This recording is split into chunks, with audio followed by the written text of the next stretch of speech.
Morning, people. I have to forget.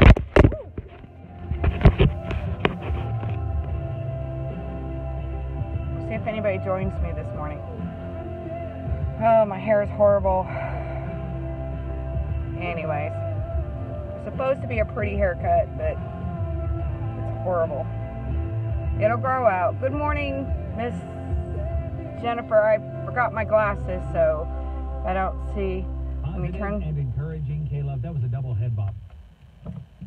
All right, this morning, I was asked the question this weekend, can people change? And I do believe people can change. But I don't believe that you can change people. In a sense of these people that marry these men who they love, and they say, oh, I'll change him and make him what I want. That's not how that works. They only change if they want to, okay? Now, you can change how you respond to somebody and maybe get a change of reaction, but you can't change a person unless they want to be changed. For example, these people that have their children taken from them because of drug addiction, okay, and they're being told you have to quit doing drugs in order to have your children, and people wonder, well, why don't they just quit doing drugs? Because you're forcing them to make that choice when they're not ready to make that choice.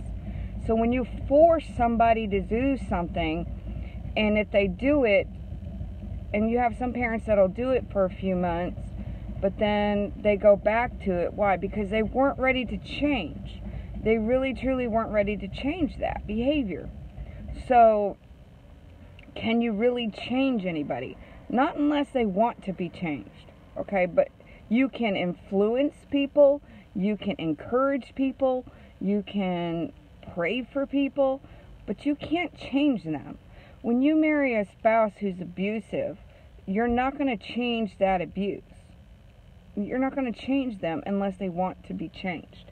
They can go to anger management, but it's them themselves that have to change. You can't change them, okay? For example, if a husband and wife can't get along, the wife's a yeller, the husband's a screamer who screams above his wife. It takes one of you guys to change how you respond, change how you are, in order for the relationship to be different. Pride cometh before a fall. So how do you change things like that? You know, there's a reason why God says that we're supposed to study to show ourselves approved. Therefore, to him that knoweth to do good and doeth it not, to him it is sin. To that person it is sin. Why? Because we can only change who we are. Nobody can change us for us. Now, they can influence us. They can have us take classes. We have life experiences that help us direct our paths.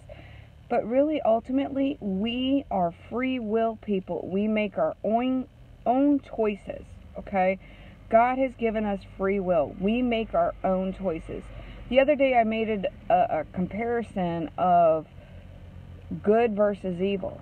Okay, you have some people out there that are just evil, wicked people. They think evil, wicked. And they have chosen to be evil and wicked. They do evil and wicked things. Do you think I can I can't change them. I can only pray for them and forgive them for myself, those who abuse me, but I can't change them. I can't change who they are, okay? They are who they are, and they have made those choices in life.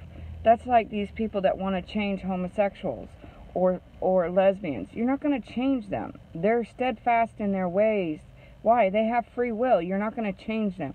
Now, you can give them information, you can preach at them. That's not going to change them. People, this world, our society, they have been taught since infancy, if it feels good, do it, okay? And so we're so used to, if it feels good, do it, okay? We haven't really learned as adults how to make proper, right choices. So a lot of times in my counseling, I ask people, why are you making that choice? And a lot of times it'd be like, well, so-and-so told me I have to do this. And I said, so you're struggling with it because it's not a choice you made, okay? People are not going to change unless it's a choice they make within their hearts, okay? A lot of people claim the name of Christ, okay? But yet their fruits, in other words, the things that they do, don't show that they're truly Christ-like. So when I see Facebook news that says Christian beat so-and-so, or Christian starved foster child, or, why put the Christian in there? Because a Christian, a Christ-like person, is not going to do that. Okay? Just because they go to church doesn't make them Christian. Okay? Doesn't make them Christ-like. Okay? Those are the type of people that are going to stand before God, and God's going to say, I never knew you. So change comes within ourselves. Okay? We learn. And we make the choices how we live, how we respond, how we do. Okay? So, husbands and wives who are fighting, you know what I tell them? One of you, swallow your pride, because all you're doing is fighting about who's right and who's wrong. One of you, swallow your pride and sit there and wait till the other person finishes their screaming and ranting and say, are you ready to talk like an adult? And then watch them scream and yell some more, because you just offended them to the fact that they're acting childish, right? And then you wait some more, very patiently, and you say, now are you ready to talk? I'm still here for you. I'm still ready to talk to you. Once they have exhausted themselves and realized, hey, you're not going anywhere, then you can talk like adults, okay? You don't need to scream and holler at each other to get a point across. If you can't talk to somebody like we're talking right now, where I'm not yelling, I'm not projecting my voice, then you're not ready to talk. Screaming and yelling at each other, you say things you don't mean, you're yelling because you think you're getting a point across when you're really not. You're just letting everybody know your business, your neighbors and everybody else. And if that's what your goal is, well, you're accomplishing it. But really, in honesty, guys, you choose to be in a relationship or you choose not to be in a relationship. I was really torn this weekend. I saw a video on Facebook about this little kid. This mom had videoed pickup and drop off of her picking her son up and dropping him off with her ex-husband. Okay? People, when you get a divorce and you have children, you're really selfish, because all you're thinking about is yourselves. You're not thinking about the children that you brought into this world that are going to suffer because your choices that you're making. When your children come into your life, they are innocent children who deserve to have both mom and dad in their lives. They deserve to have that. And when you divorce, instead of going and getting counseling and working out your problems like adults and doing the things that you need to do to make things work, you're hurting your children. And shame on you. Shame on you. Divorce is not the answer. You know why people are so quick to divorce? Because they have this theory, well, if it doesn't work out, I'll just leave. Okay? Well, that's pretty selfish of you, because by then you have 2 or 3 kiddos you've popped out, and you're not putting them in consideration of the fact that they love both mom and dad, and you are driving a wedge between mom and dad, and you're making them pick between mom and dad. That's not fair to those kiddos. That's, you're changing how those kiddos think towards you. You know why people change? Because of situations in their lives and the things and the choices that they have to make. That's how people change. Society changes people. Why? Because they brainwash them. They don't let them think for themselves. Okay? You've got the news who brainwashes everybody. I mean, literally, here's the thing, guys. I'm not a political, preach political. But here's the thing. I do believe that we need to pray for our leaders. We need those who get into office. But remember, we voted these people into office. Okay? Whether you voted for Trump or not, the thing is, he's in office. Instead of griping and complaining and causing such a stink about it, pray for him. Okay? It's not going to change. He's not getting impeached. He hasn't done anything to be impeached. So, like him, dislike him, pray for him, whether you like or dislike. Because he's the one who's sitting in office. He's the one who gave up his salary to help our veterans. He's doing what he said he was going to do. So what are you griping about? I voted for him. He's doing exactly what I voted for. Now, there's some things I don't like about him. But you know what? Take David in the Bible. King David. He was a whoremonger, fornicator. He killed somebody. He was not with his own hand, but he set up somebody to be killed and murdered. And he was not a very good father, and he made mistakes, but yet God said he was a man after God's own heart. Why? Because he repented of his sin, he asked for forgiveness, and he changed. Okay? Trump claims the name of Christ, and his past is in the past, and he's changed. Believe it or don't believe it, that's not our job to believe or disbelieve what he claims. Okay? That's like, when somebody tells me they're a Christian, and I don't see the fruits of their life that says that they're a Christian, I just say, well, I'll pray for you, because you're not reading your Bible. That's not how God teaches us to be.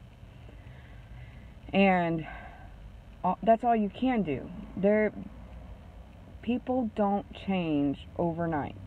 It's something that molds and makes them, okay? Hardships, trials, tribulations is what molds people and what changes people. Rape changes people. Somebody who gets raped, it changes them. Why? Because it hurts from within our souls. Okay, I know I've been raped. It hurts from within our souls. But you know what? I have to make the choice for myself to forgive my rapist so that I can move forward and not allow that person to have power over me anymore. That's a choice, a free will that I have made. Does that change the fact that I was raped? No. Does it change the fact that the person who did it is wicked and evil? No, not at all. Okay, it doesn't change the situation, but my attitude and how I choose to deal with it is what molds and makes me. It either is going to break me or make me, and it made me stronger. Do I allow it to have power over me? Absolutely not. Okay, that's the choices I've made. The problem is, people, we don't teach our kiddos choices, okay, at very small ages. We tell them what to do. We tell them how to live, and that's not how you raise children. You need to teach them how to make choices, how to weigh the good and the evil in those choices. Because here's the thing, people, if you don't teach your children life lessons at a small age on how to make choices, like the other day when I made the videos of consequences and rewards, okay, you have to teach people at a very small age how to make choices. Like getting dressed is a choice. Everything that we do in every aspect of our life is choices that we make. So if you make the choices for your children the whole time that they're growing up, when they become adults, they don't know how to make choices. Why? Because mommy's not making the choices for me anymore. Mommy wants me to grow up, but I don't know how to do this. Why? Because you didn't give them the tools to know how to make choices, right or wrong choices. And then they get brainwashed by our society, brainwashed by our schools, and all of a sudden the parent becomes the bad person. Because the parent's saying, I raised you better than that. No, you didn't. You taught him that you told him what to do, and now the world is telling him what to do because you put him out in the world, and he doesn't know what to do because you made all the choices for him when he was growing up.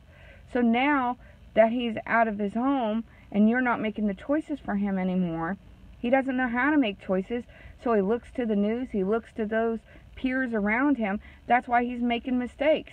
That's why he's making very poor choices, because you didn't teach him how to make choices. So chore charts and teaching them responsibility, consequences, teaching them how to make right and wrong choices, allowing them to make the mistakes when they're little and learn from those mistakes and how it hurts, helps them build them, mold them for when they're adults. Okay? The problem is we're not teaching that. The problem is parents think, do this, don't do this, do this, don't do this, but doesn't give any explanation, don't train them how to make those choices, to weigh the good and evil. What is the choice going to be? If you make this choice, what is the outcome going to be? Okay? Allowing them to see, you know, if I make this choice, if I mismatch my clothes and I go to school mixed-matched and they make fun of me, you know, let your children dress themselves. They're not going to be babies forever. They're going to have to make choices. But I do believe girls need to be girls, boys need to be boys. Teach your children to be who they are and what they were born. And then allow them to make the choices, guys. You got to teach them responsibility. You got to teach them consequences. Why? Because when they become an adult and they've not had the experience of failure, because you have completely told them what to do their whole life, they don't know what to do. We're failing our children. We're failing teaching them right and wrong. And then when they have their own children, they don't know what to do other than tell their children what to do, force their children to do certain things. Problem, people, is we are creatures of free will. Okay? Allow your children to have some free will. Whether you like it or not, they're creatures of free will. God made us all creatures of free will. Okay? But He also taught parents that it is our duty to teach and to train them how to make choices, how to live right, how to put others before yourself. Why? Because when they get married, then they become very selfish creatures, and what happens? They end up in divorce because they don't know how to get along with another person, and then they have a baby that adds to it, and then they get stressed out because they're fighting over who's right and who's wrong, and then they end up in divorce. Okay? Have counseling before you get married.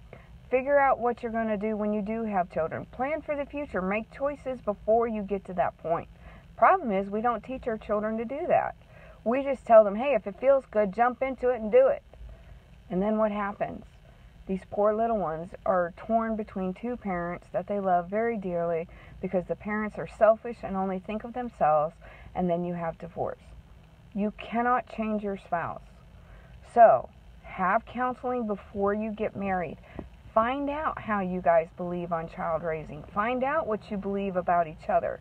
Really get to know the other person before you marry them, because you don't want surprises once you're married to them. Okay, you don't want that surprise and then sit there and be disappointed and then go, well, I'll just get a divorce. That's not the answer, guys, especially when you have little ones that love both of you. That, you're not teaching them how to get along because you can't even get along with the person that you supposedly loved and married and was going to live happily ever after with and have children with. If you can't be the example to your children on how to get along, do you think they're going to learn how to get along? No. They're going to see that mommy's right, daddy's wrong, or daddy's right, mommy's wrong. And okay, well, I've got to run to an appointment, guys. I know I kind of rambled on a little bit. I probably need to start taking notes and following my notes. But remember, the only person that can change is yourself. You can't change those around you. You can influence, you can encourage, you can mentor people, but ultimately it's their choices whether to change or not. You can't make anybody change.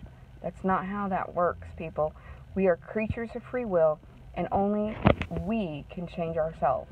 Okay? We can influence, we can encourage and pray for people, but we cannot change people. They have to do that on their own. Okay? All right, God bless you, and you have a great day.